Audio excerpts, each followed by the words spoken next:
Muy queridos hermanos y hermanas, mandamos un saludo a todas las damas embarazadas y a sus bebés que llevan en el vientre esperando el día de su nacimiento. Les mandamos un fuerte aplauso desde aquí, desde la catedral.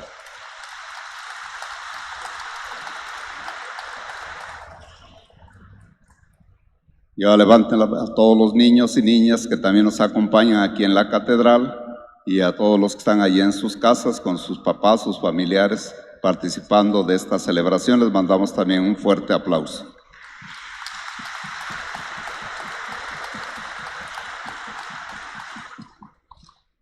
Ahora levante la mano todos los que vienen de fuera de Jalapa, de otros municipios, de otros estados. Sean bienvenidos aquí a la Catedral de Jalapa. Les damos un aplauso.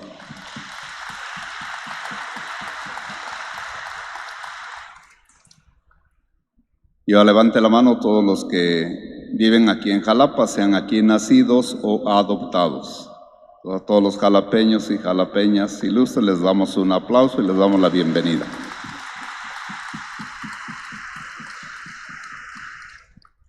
Y a todos los hermanos y hermanas que a través de las estaciones de Oliva Radio, del Patrón en la ciudad de Córdoba, que abarca las zonas de Fortín, toda la zona de Iztaxoquitlán, Orizaba, hasta Maltrata, Aculcingo, del lado hacia el pico de Orizaba, hasta Mariano Escobedo, La Perla, Xometla, de este otro lado la Sierra de Zongolica con sus 15 municipios, desde la parte baja hasta Zongolica y Tehuipango.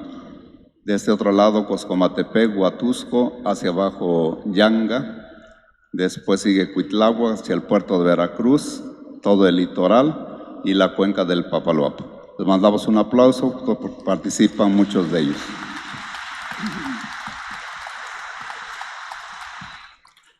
Y aquí en Jalapa tenemos Radio Sensación, que abarca hacia la zona del Cofre de Perote, va desde Coatepec hasta Yagualulco, desde Banderilla, Las Vigas, Perote, Villaldama, Altotonga, de este otro lado Jilotepec, hasta Naulinco, la Sierra de Misantla, hacia abajo llega a Topan, a la costa, Mozomboa, Palmasola, Vega de la Torre, Carranza.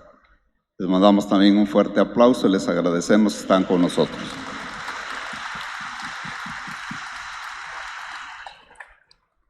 Y a todos los hermanos que a través de la plataforma digital de la Arquidiócesis de Jalapa, de Shalom, Radio, Televisión y también de Teleclic en el Al Calor Político. Mandamos un aplauso y les agradecemos que están con nosotros.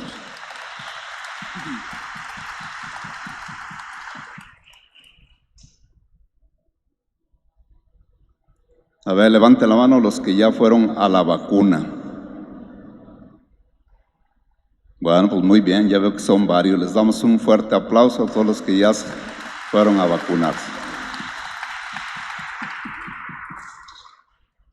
Pues eso va a ser lento, es todavía muy tardado para muchos, por eso varios yo creo van a esperar un poquito, pero pues todos los que puedan y tengan el tiempo para hacerlo, es conveniente. En este día en que nos acercamos ya más a la celebración de la Pascua, de la Semana Santa, se nos presentan unas lecturas que podemos resumirlas en esto. En primer lugar, que Dios es amor. Y Dios es el creador de todo el universo. Y si ustedes recuerdan las enseñanzas de San Rafael Guízar Valencia, les voy a decir las preguntas que él hacía. ¿Cuántos dioses hay? Se contesta, hay un solo Dios. ¿Cuántas personas divinas hay en Dios? En Dios hay 3 personas realmente distintas, Dios Padre, Dios Hijo y Dios Espíritu Santo. Y son un solo Dios. ¿Cuál de las 3 divinas personas se hizo hombre? Dios Hijo se hizo hombre en las entrañas purísimas de María Santísima por obra del Espíritu Santo. Y Dios hizo la creación por amor. Hay una canción por ahí muy hermosa que dice eso. Por amor han sido creadas las cosas en toda la tierra. Y va analizando todo, hablando que todo es obra de Dios por amor. Por eso hoy reconocemos el amor de Dios hacia nosotros. Y la obra más importante, es decir, de más cariño para Dios, fueron el hombre y la mujer, empezando por nuestros primeros padres, Adán y Eva. Y por eso los puso en el paraíso. Pero conocemos la historia. Les puso un mandamiento de que no comieran de los frutos del árbol del bien y del mal, porque si no, morirían. Y bueno, ya sabemos que Adán y Eva desobedecieron el mandamiento y entró la muerte, como dice San Pablo. Por un hombre y una mujer entró el pecado en el mundo, y por el pecado vino la muerte. Y eso le llamamos el pecado original, del cual participamos todos como una herencia de nuestros primeros padres. Por eso todos y cada uno de nosotros, hombres y mujeres, tenemos que reconocernos que somos pecadores y pecadoras. Esa es la base para poder recibir el amor de Dios. Dios se compadece de los hombres y mujeres porque el pecado es una gran esclavitud en sus distintas modalidades. Y por eso Dios nos va corrigiendo a lo largo de la vida, porque a pesar de conocer el amor de Dios, pues seguimos cayendo en pecados. Y basta con analizar los 10 mandamientos y ahí vemos los muchos pecados que cometemos todos y cada uno de nosotros. Esa es entonces la base. Dios es amor, nosotros somos pecadores y pecadoras y necesitamos del perdón y de la gracia de Dios. La historia de la salvación nos va revelando eso. Los seres humanos siempre somos rebeldes, hombres y mujeres. Y lo vemos en la primera lectura, que está tomada del segundo libro de las Crónicas, donde dice: los sumos sacerdotes y el pueblo multiplicaron sus infidelidades, practicando todas las abominables costumbres de los paganos y mancharon la casa del Señor. Dios en su grande amor les mandó profetas para que se corrigieran, pero ellos no les hicieron caso. Entonces no hubo más remedio que llegó la invasión de los caldeos, ahí los asirios y los caldeos, y destruyeron todo, el templo, las murallas de Jerusalén, mataron a muchísima gente que habitaba ahí y a los demás se los llevaron esclavos a Babilonia. Y vemos aquí al final de eso el amor de Dios, que rescata a aquellos que habían sido desterrados, tuvieron muchos años por allá, regresan gracias a otro rey, ahora un rey de los persas, que se llama Ciro el Grande, y al cual Dios se encomienda, pues que abra nuevamente el retorno de los hijos de Israel a su tierra, a Jerusalén, para restituir el templo de Dios. Es lo que nos dice la primera lectura. En la segunda lectura se nos dice el reconocimiento de los pecados. Es de la carta de San Pablo a los Efesios. Dice esto mismo que estamos platicando: la misericordia y el amor de Dios son muy grandes, porque nosotros estábamos muertos por nuestros pecados, y Él nos dio la vida con Cristo y en Cristo. Por pura generosidad suya hemos sido salvados. Con Cristo y en Cristo nos ha resucitado, y con Él nos ha reservado un sitio en el cielo. Eso nos dice la segunda lectura. Otra vez, la compasión, la misericordia de Dios ante nosotros esclavizados, hombres y mujeres, por nuestros pecados. El Evangelio nos presenta una parte del diálogo que tuvo Jesús en una noche con Nicodemo. Nicodemo era un magistrado que pertenecía al Sanedrín, un gran conocedor de la Escritura. Y se presenta ante Jesús diciéndole: Maestro, sabemos que tú vienes de parte de Dios, porque nadie puede hacer los signos, los milagros que tú realizas si Dios no está con él. Y entonces Jesús le dice: es necesario nacer de nuevo para poder entrar al reino de los cielos. Y ahí le explica entonces que el hombre nace del agua y del espíritu. Ese texto se aplica mucho en los bautizos, porque es una de las referencias que tiene muy claras. Pero Nicodemo no entendía. Dice, ¿cómo es posible que vuelva uno a nacer de nuevo? ¿Puede uno regresar al vientre de su madre y nacer? Y entonces Jesús le hace ver que no. Se trata de la presencia del Espíritu, el que da la nueva vida. Y por lo mismo hay que estar abiertos a eso. Y él no entiende. Y dice Jesús, pues si no entiendes que te hablo de cosas de la tierra, ¿cómo vas a entender si te hablo de las cosas del cielo, de donde yo he salido, de estar allá con el Padre Celestial como su Hijo muy amado? Y por eso sigue diciendo adelante con la frase, así como Moisés levantó a la serpiente en el desierto, así tiene que ser levantado el Hijo del Hombre para que todo el que crea en él tenga vida eterna. Volvemos otra vez a lo mismo. El pueblo, después de haber sido liberado de Egipto, de percibir el amor de Dios, comienza a rebelarse en el desierto, porque le falta agua, porque le falta alimento, porque están descontentos con el liderazgo, por tantas cosas, como nos pasa a nosotros también. Y entonces hay una rebelión grande contra Moisés, y entonces Dios permite que aparezcan unas serpientes venenosas, y por eso Moisés clama a Dios para que perdone esta rebeldía al pueblo, y le dice, haz una serpiente de bronce y levántala en un palo, y quien vea la serpiente de bronce será sanado, será curado.